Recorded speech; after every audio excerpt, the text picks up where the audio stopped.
Isang magandang umaga sa ating lahat. My name is Dion Greg Reyes. I am a life insurance consultant at AIA Philippines, formerly Philam Life. And today, no, sa ating podcast called Adulting 101, Life Insurance for Filipinos Explained.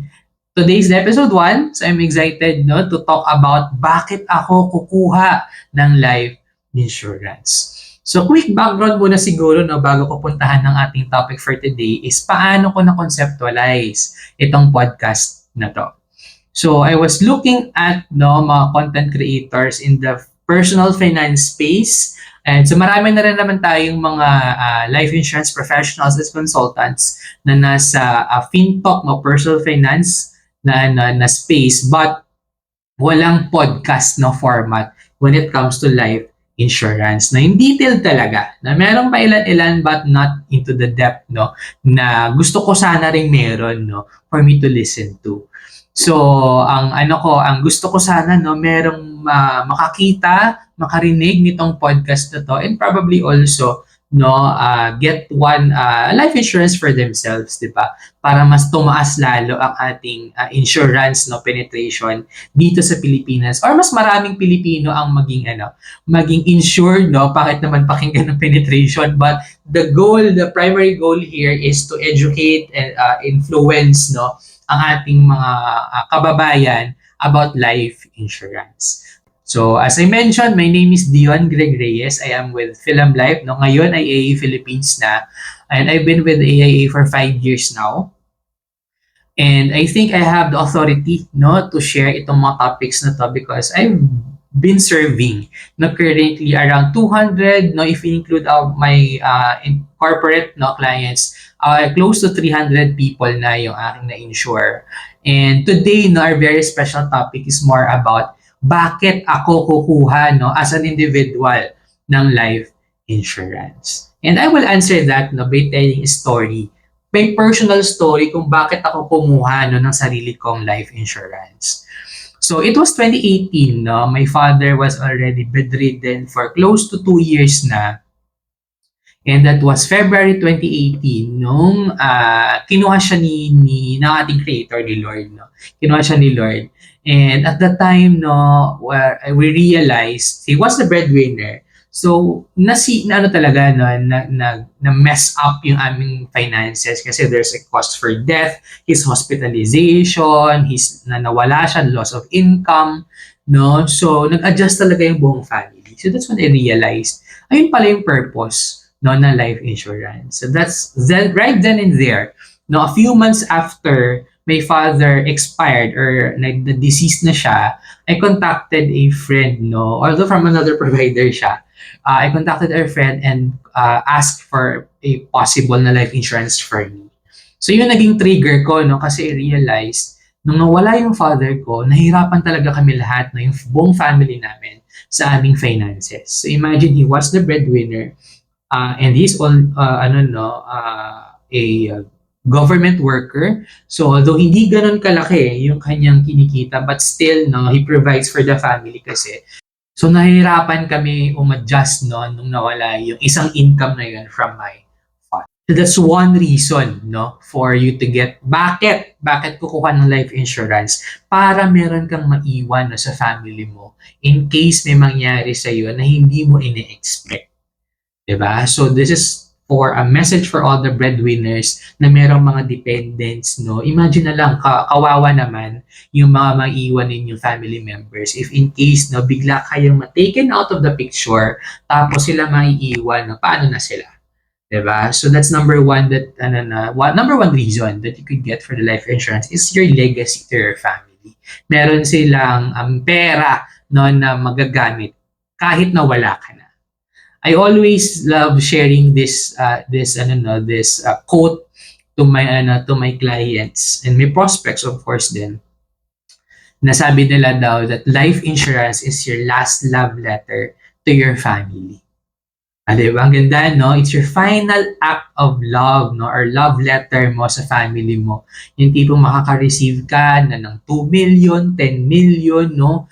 Na amount para hindi ma-feel nila that you still love them, no? Yun kasi yung ano eh, yun ang pinaka-purpose ng, at least for the life insurance, yun ang purpose na talaga eh, na merong magamit yung family members mo kahit na wala ka na. So ngayon, kung magkano yan, no, it's for another podcast yan. The concept is you need to have at least no something to leave, hindi utang, hindi problema, but a good legacy na hindi mo sila mapapabayaan.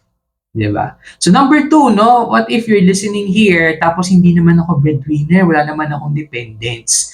No, I have some good news for you kasi life insurance is also a a type of plan that covers you for your living benefits. Meaning habang buhay ka pa. So ano normally itong mga living benefits na to, no?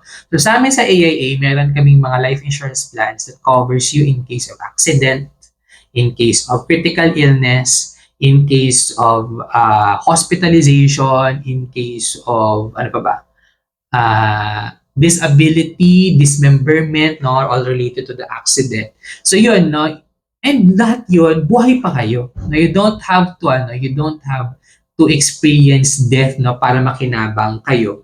And then, pwede nyo magamit, no, yung life insurance policy ninyo for those living benefits. So for example, no, di kasi natin alam, di ba? Wag naman sanang mangyari in case of ma-diagnose tayo ng cancer, stroke, heart attack, or what if pag tayo ay lumalabas, bigla tayong mabangga ng sasakyan or bigla tayong maaksidente, no? Nagda-drive man tayo bilang pasahero, no? Pwedeng mangyari yung mga ganon. So, pwede rin, in case of hospitalization, no? May mangyaring hospitalization, biglang na-confine, no? Sa hindi natin inaasahang paraan. So, yung ating expenses for that, pwedeng i-cover yon ng life insurance policy natin. And depending on the life insurance policy na kinuha ninyo, kasi not all life insurance policies are the same. So ngayon, if nakikinig ka, meron ka ng life insurance policy, that's good normally, no? But that's not enough. No, I was going to say, normally that's not enough. No, kasi may iba-ibang mga purpose yung different life insurance policies. I myself, I have 4. Okay? So, that's another, no? That's number 1 is for the legacy sa family, may maiiwan tayong amount, no? Hindi sila magutom, no? Taking care of yung education ng mga anak natin. Isa rin sa mga dahilan kung bakit kumukuha ng yung mga tao ng life insurance is for tax purposes. So, medyo advanced na yon and we'll cover that as well in one of our future episodes. So basically yun, no, ang pinaka-purpose ng life insurance talaga is if in case something happens. No, baka sasabihin ng iba, healthy pa naman ako, hindi single naman ako, no, we really don't know what happens. No, doon naman sa single na part, as I mentioned, you can get benefits naman through the living benefits and you don't have to be someone married, no, or a dependent kasi you still have to pay for the expenses that come, no, with these uncertainties or risks na sa buhay natin. So life insurance kasi is primarily risk management tool siya. No, it's a small part of our personal finance, no, that protects our income, our investments, our assets, no, na instead of shelling out money, no, out of pocket for emergencies, for these uncertainties or risks like death, disability, dread diseases, hospitalization, ang mangyayari is the life insurance company will pay for it in exchange of just a small premium. So for example, you will be paying na 30,000, 50,000 annually in exchange of 3 million, 4 million of critical illness. O di ba panalo ka doon? Kasi imagine yung binayad mo na 30 to 50,000 annually in exchange of the 1 to 3 million depending on your age, no? So, malaking bagay, 'di ba? Na instead of you paying for the 3 million out of pocket, meron kang maasahan na life insurance policy that will pay for it na instead na ikaw.